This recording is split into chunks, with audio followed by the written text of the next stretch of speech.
Christmas, caught in the storm. The love is the shelter, keeps our hearts warm. Through every silence, every sharp fight, there's a light, oh, a light calling us right. Welcome to SOAR, Leadership for Kingdom Women, the podcast where faith meets leadership. Here we equip, inspire, and empower women to strengthen, overcome, align, and rise in their God-given calling, whether in business, in church, or in life. This is your time to rise higher. Let's soar together. Here's your host, Dr. Sharon Arrindell. Hello, everyone, and welcome again to SOAR Leadership for Kingdom Women. We're being fought in this season by the enemy, but we are not defeated. We stand strong. We recognize that somebody out there, some woman somewhere, needs to hear this conversation. Some woman who does not love herself anymore needs to hear this conversation. So welcome to SOAR.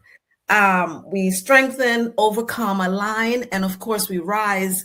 And we do it in business, we do it in ministry, we do it in life because we're lifing. We're lifing. I am your host, Dr. Sharon Arrindell. And today I could introduce myself as transformational speaker, best-selling author, and all the things, but I really want to introduce you to God today. I want to introduce you to him, those of you who don't know him, and reintroduce those of you who do. And so as we jump into today's episode is special, and we know that because we've been fighting for it. So it's one you don't want to miss. I am joined by the powerful and so graceful Dr. Donna Lindsay, author. She's the author of Chapter 11 in our best-selling anthology, From Cocoon to SOAR. And I should say God's best-selling anthology. We're giving it all to God today, all of it, all glory, all honor, all. So Dr. Donna is a self-love strategist. And I feel like somebody out there is not loving themselves anymore. And they need to hear her voice today. A transformation coach. She's an international speaker. She helps leaders create impact through empathy, emotional intelligence, and heart-centered leadership. If you've ever wondered, especially as a woman, how to lead well without losing your own self, how compassion strengthens leadership rather than weakens it, or how low you are in the self-love area of shaping sustainable success, this conversation is definitely for you. So we're diving in and we're welcoming my friend, my sister, my prayer partner, Dr. Donna Lindsay. How are you? I am doing exceptionally well. I am so happy to be here just to talk about the goodness of the Lord. There's so many titles that we both share between ourselves, books that we've written, places that we've been, but what's most important is God. That's it, having a relationship with the Lord. And together as we, endure this journey and go through this conversation, we'll be able to point people right back to where they need to be. Absolutely. And so we're jumping in with these questions, the heart of compassionate leadership. And, you wrote about it. Some people have read, some people have not. Your chapter is called Leading with Compassion. And it reminds us that leadership is deeply human. It's not just surface. How has your own journey shaped your belief that compassion is not a weakness in leadership, but a powerful strength, especially for women in leadership roles? So my journey now, I'm 53 years old. I think I'll be 54 this year. There comes a point where you just stop counting. My mom used to say that and I'd be like, what? But now I get it, right? And so Yes. I'm here and I've been in the workforce. I've been in ministry for well over 30 years. Those are the two areas that really consume a lot of my time. And I actually learned what the lack of compassion looked like in the leaders that I was sitting under, right? Whether I was, in ministry or I was at work. And over that period of time, over the last 30 years and the process that I've been enduring, of course, the Lord is ministering to me and really revealing to me as leaders, we're not just designed to call orders. We're not just designed to establish systems and protocols and, put measures in place and to erect, buildings and, to design this and design that. First and foremost, we're called to the people. Mm-hmm. Right. And so, it was through me not experiencing compassion that God used that as a raw material to develop compassion in me for others. Right. And so when we think about compassion, we're dealing with human beings. We're not dealing with robots that come to the workplace, that enter into the door this evening when they come home, people that are in ministry, individuals that you're just working with in various walks of life, at the grocery store, the corner store. And so when we think about that word compassion, we're thinking about having a consciousness or an awareness of other people, and understanding that they may be experiencing some sort of pain. They may be experiencing some sort of anguish. They may be going through a challenge. And rather than ignore it, how is it that I can address this? How is it that I can speak to this? How is it that I can essentially immerse myself in it? Sometimes it just takes a smile. Sometimes it just takes a hug. Sometimes it does require a word of encouragement or empowerment. In some instances, I'm just leaving a situation. I was at a training just today. And a situation happened. I was on a call. I had to step out of the training and I was on a call and a young lady came out of the training center crying, bawling. And where I am, I serve as a district administrator. And I could have just let her walk by. It's not a part of the job. I'm on another call. I'm handling other business, but that is not the case. I had to stop what I was doing, tell the person that I would call them back. So essentially, I believe that compassion, being aware of the people that you're leading, you may not know all of the inner workings of what's going on with them, but at least you're conscious, you're aware of when their moods shift, when their tone shifts, where is that really coming from?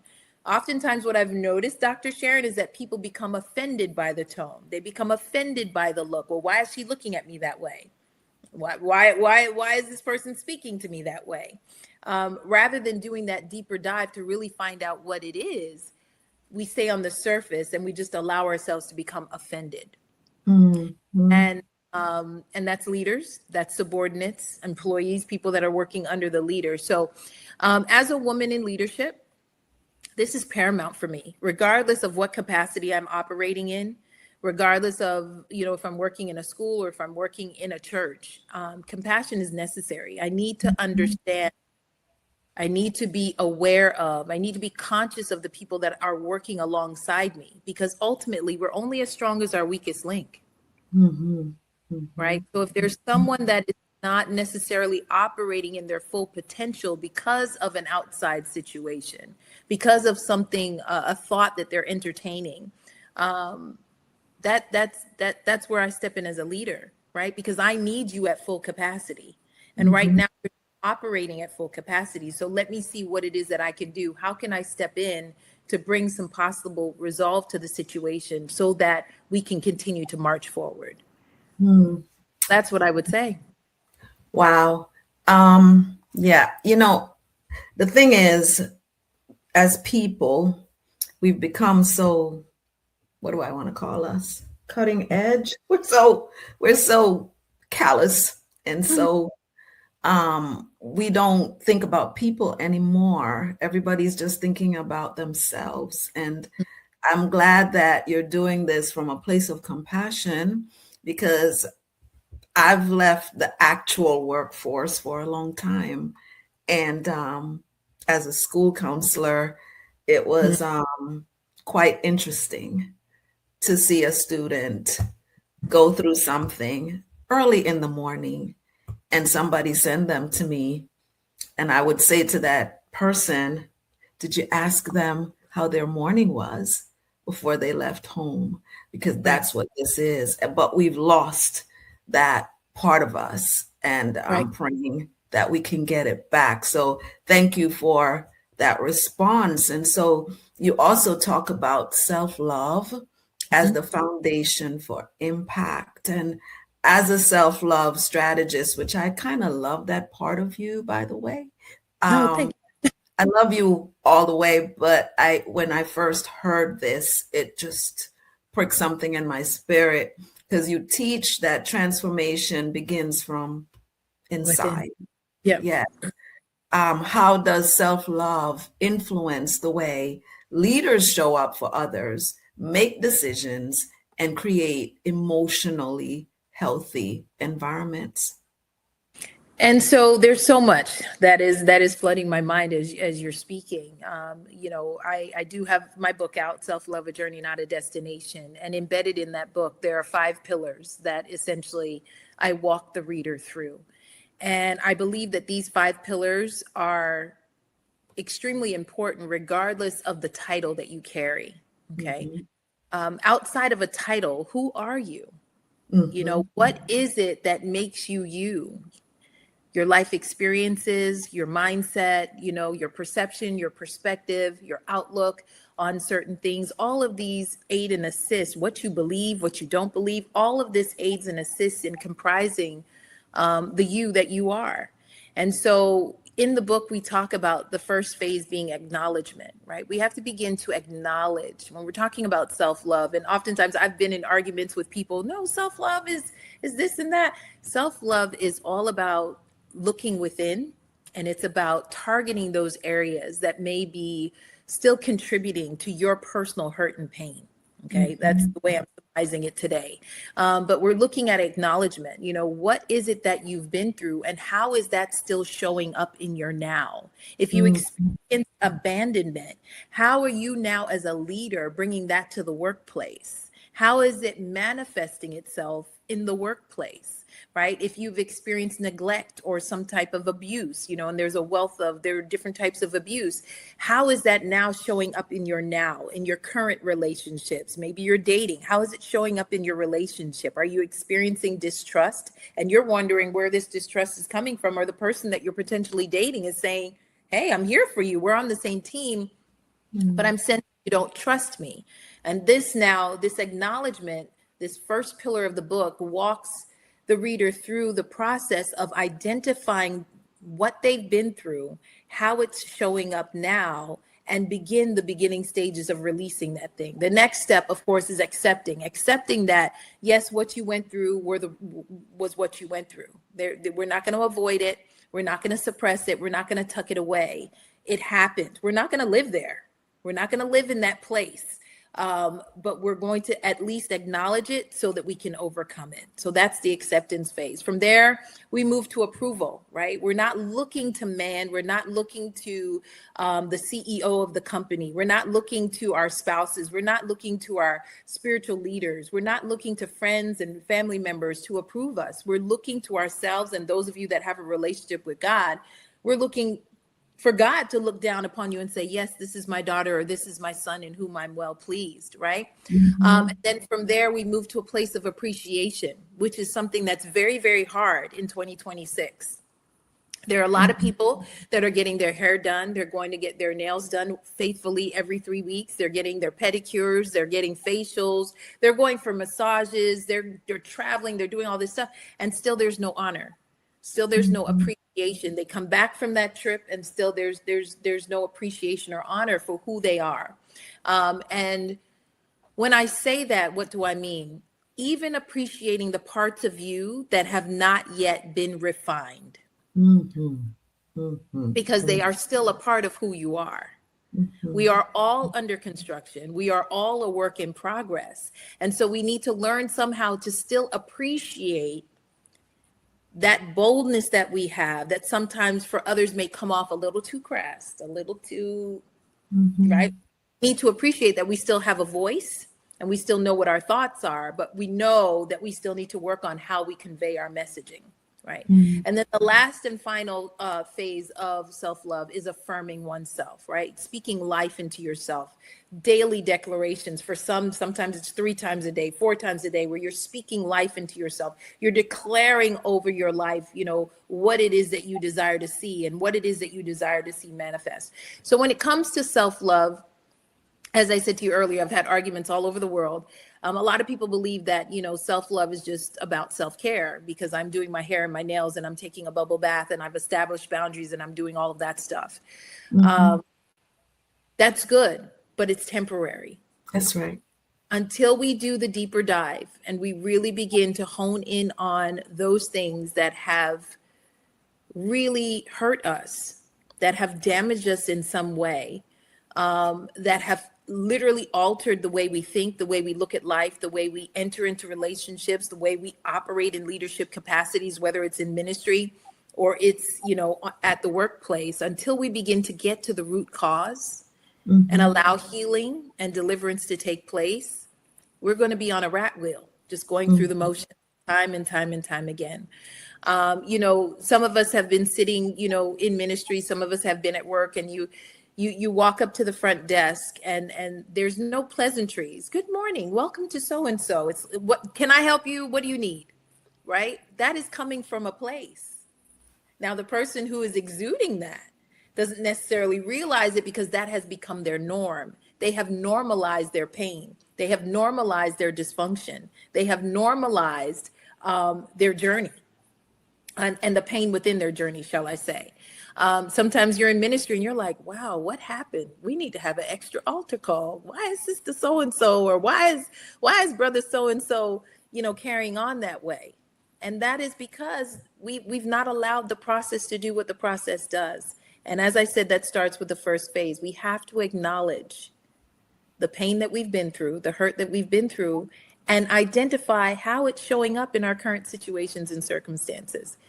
As a leader, as the owner of your own business, think about that. You're wanting productivity from the people that are sitting under your leadership, but think about how you're showing up.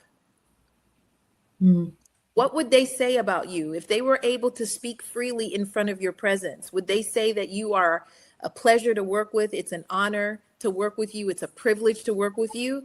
Or would they just say that this is just a job and I'm just trying to make my way through until I can find another opportunity? Wow. Right? So food for thought.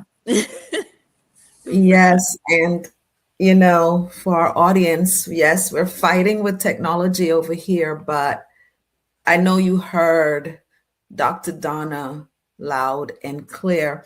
And as she was talking, I remember the movie Lion King and Simba, because of a situation where he lost his dad, Mufasa, and thinking it was his fault, he took off running with all kinds of people because he didn't remember who he was. Right. And in that scene where his dad comes back, in some kind of, they made it seem like some kind of spiritual epiphany of his dad coming back and saying over and over, remember who you are. Right. Remember who you are. And sometimes as a result of things that happen, we can't remember who we are. He was fluttering about with every and anybody. And sometimes we do that. We flutter about with every and anybody because we forget that we're royalty. Right. And so we're not walking in that queenly anointing that we have. We're just kind of fluttering about, even as leaders, trying to get a paycheck ourselves. Right. And so thank you for reminding us to remember who we are. And so we're moving on and creating safe and empowering cultures. So through your work with organizations and your Empower framework, you help leaders build psychologically safe cultures. What does leading with compassion look like in real everyday leadership moments, especially when you have to navigate conflict, pressure, and performance expectations? And so this is such a great question. And immediately what came to mind is something very, very simple. And believe it or not, it's something that a lot of humans struggle with. Pay attention. Pay attention. Instead of coming to work, and this is something that, the things that I essentially speak about are things that I had to get walked through by the Lord, right? And so, you're coming, yes, there are assignments, there are deadlines, there are things that need to be done, but you have to pay attention, right? When you're walking down that hallway and you say good morning and the person doesn't respond, we don't want to immediately move into this place of this person is rude. We may want to stop, pay attention, and say, okay, the person did you happen to hear me? Is everything okay? Right? So I think that when we find ourselves paying attention, really paying attention, yes, paying attention to the deadlines and the procedures and the protocols, but at the same time, paying attention to the people that are actually executing the work, I think that we're going to get the best bang for our buck. And I think the outcome, which is ultimately, like you said, a paycheck, productivity, success, will come more quickly when we're paying attention to the people that are on board. Compassion, is something that we all desire. That's the interesting thing. When we're going through our own personal experiences, even as leaders, we want someone to see us. Mm-hmm. So why is it so hard for us to see other people? Right? And so that's just for thought. If this is an area of challenge for you, I know that this was an area of challenge for me at one point, because I was immature, I was young in the Lord, I was still learning. I've been a leader since I graduated from college, not that because I was just this brainiac, but it was because this was where God was taking me. As life was going to go on, this is essentially the role that he was going to have me operate in every single area of my life.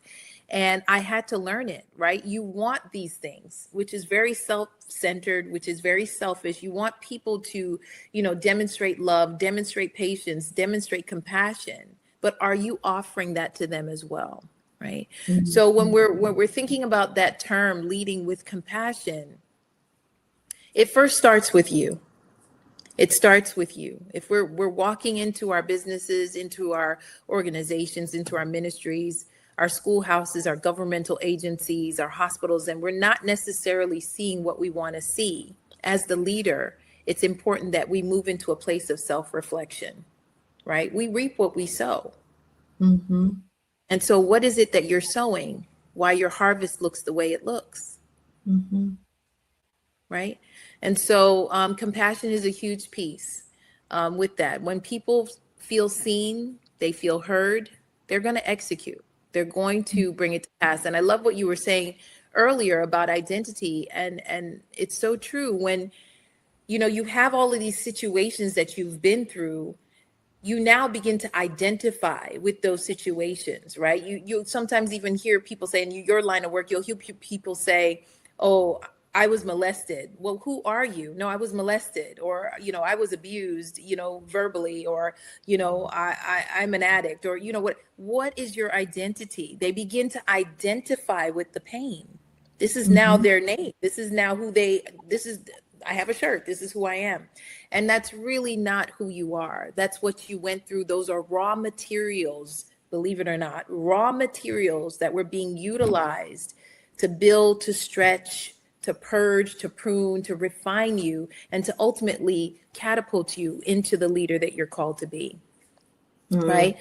So, leaders, that's what I would say, that, first things first, we need to look within. What are we bringing to the table? Yes, we want productivity. Yes, we want success. Yes, we want to become a household name. We want our organization to be known by every human being in the world. But we have to also understand that we may be bringing something to the office space, to the meeting space, to the environment that is counterproductive to what we're looking for. We can't blame everybody else, right? We can't find ourselves, this one has an attitude, this one has no work ethic, this one, they're just young and immature. No, what is it that you're bringing to the table? Because here's the thing, compassion isn't just for painful experiences. There are some, yes, people that are coming to work that are 60 years old and they're young and immature. But where is that coming from? What is that rooted in? And how can you as a leader demonstrate the necessary compassion to bring them up to speed and bring them to where they need to be? Sometimes you got to lead from behind. And we also don't want to do that, right? That requires humility. That requires humility, Right. Now people may not know I'm the boss.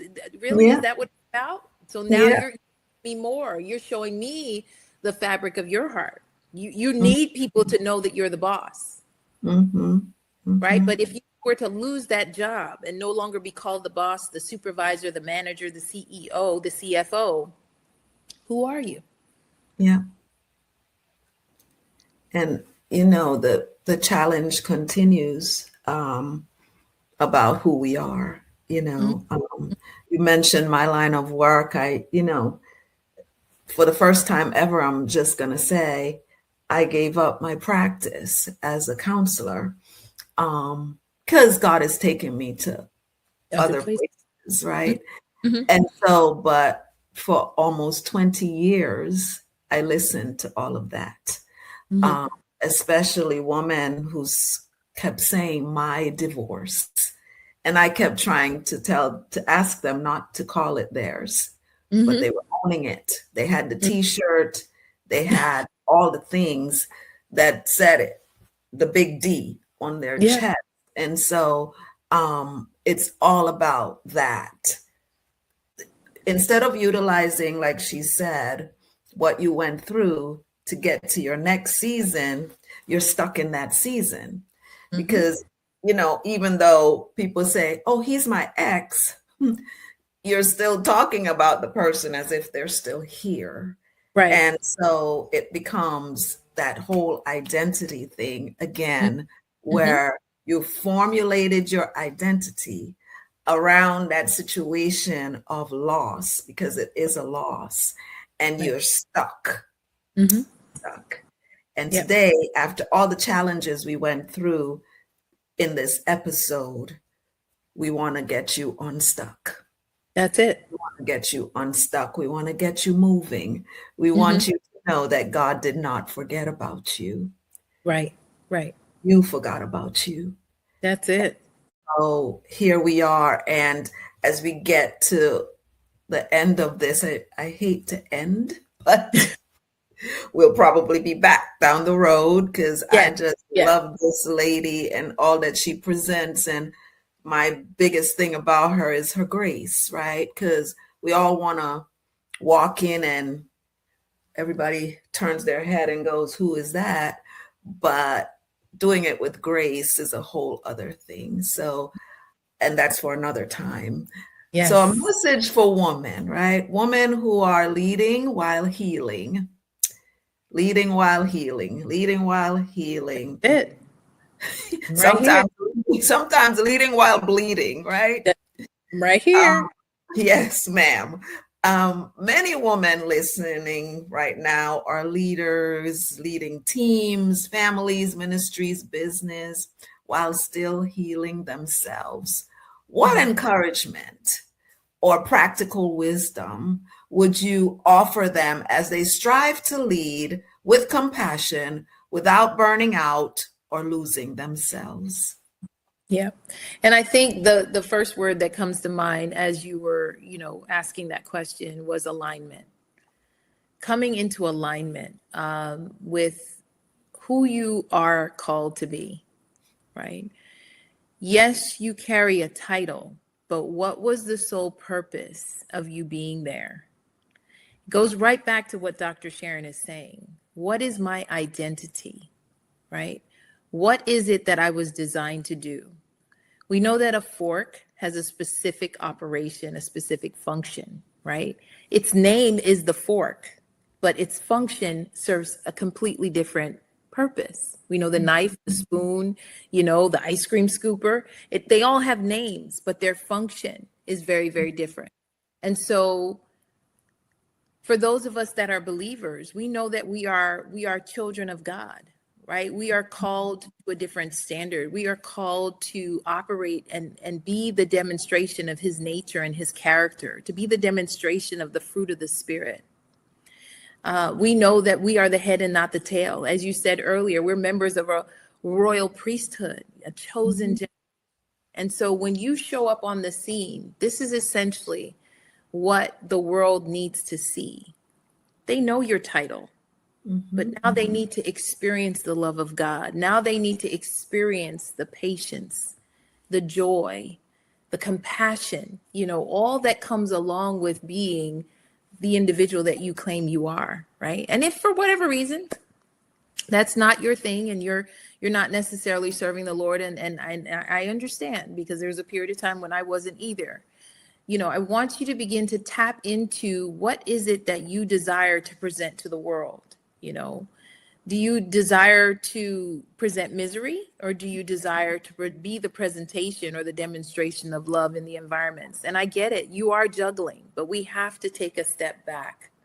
We're only given the moment that we're given for that moment. And that moment can make or break your moment and somebody else's moment.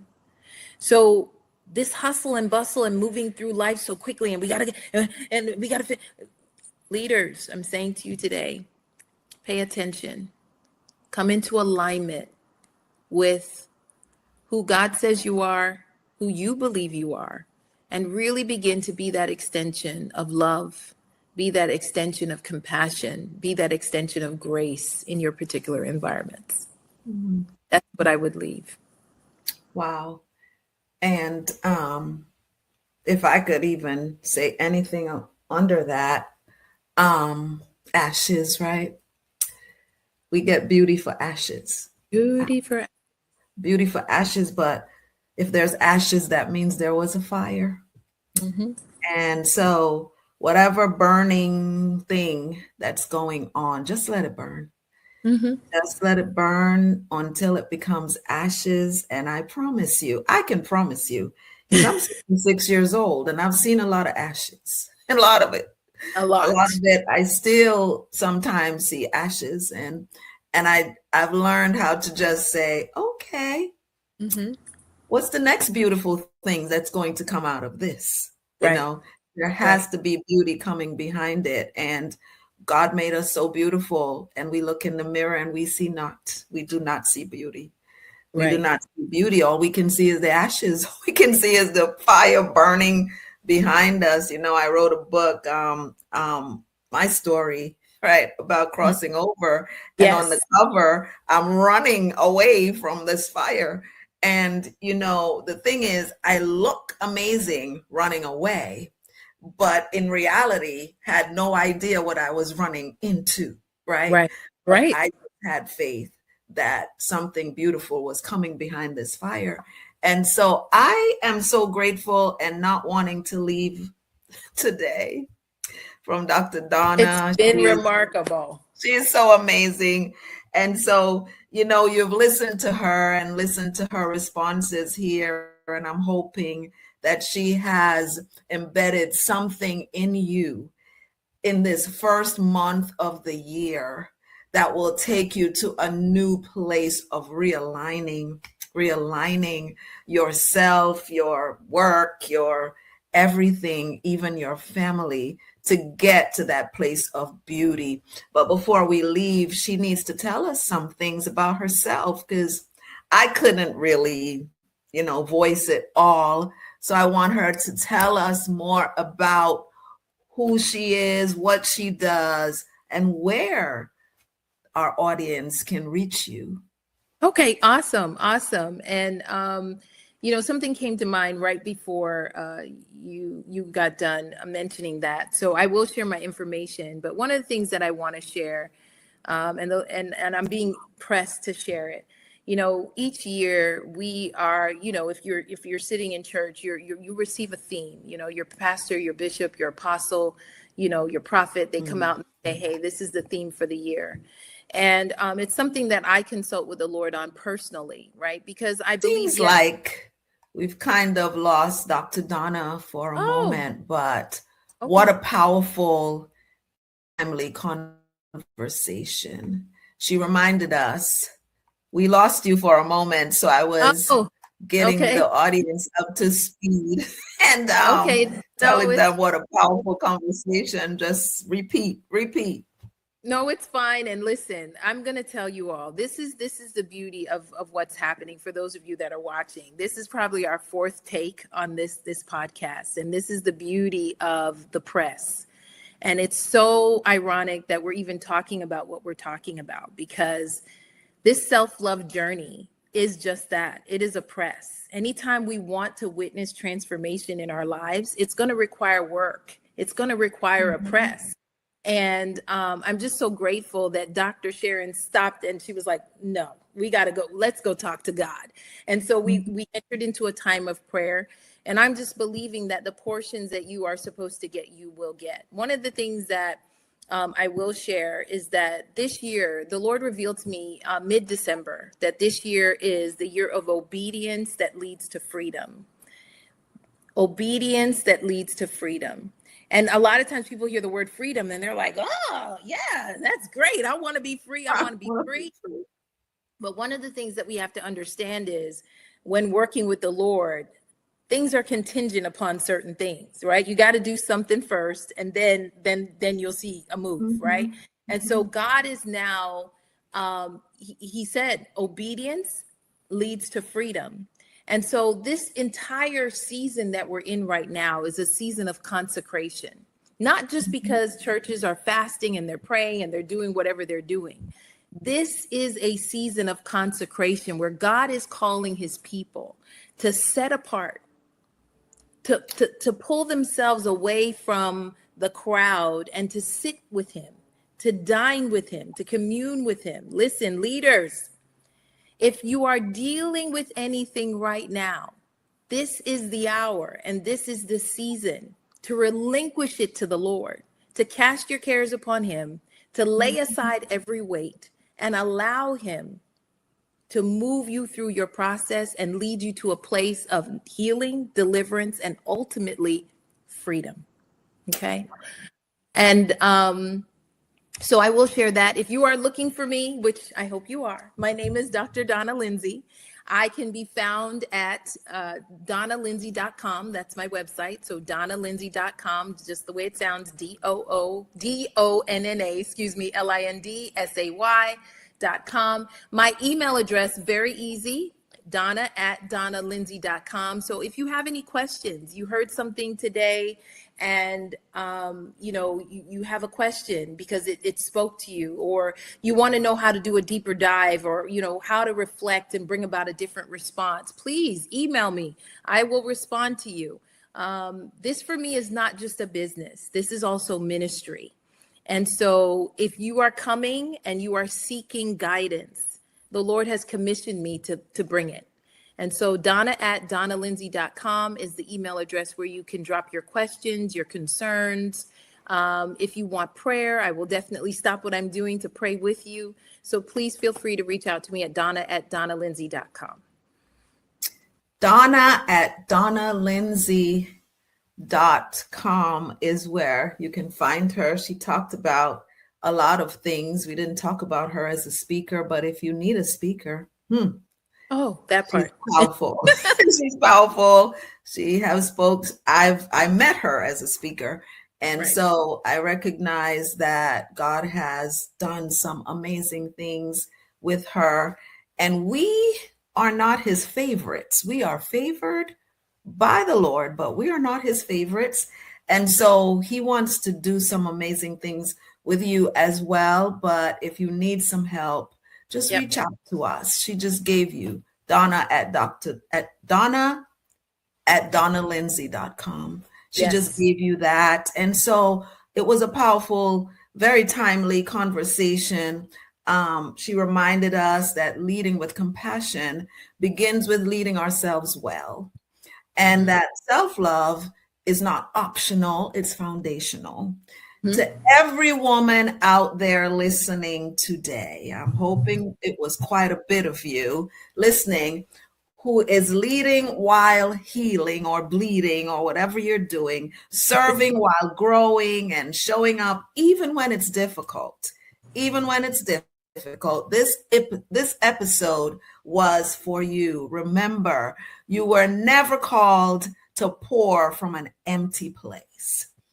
That's Become right. that woman with the jars. Just keep putting out your jars and watch God fill it.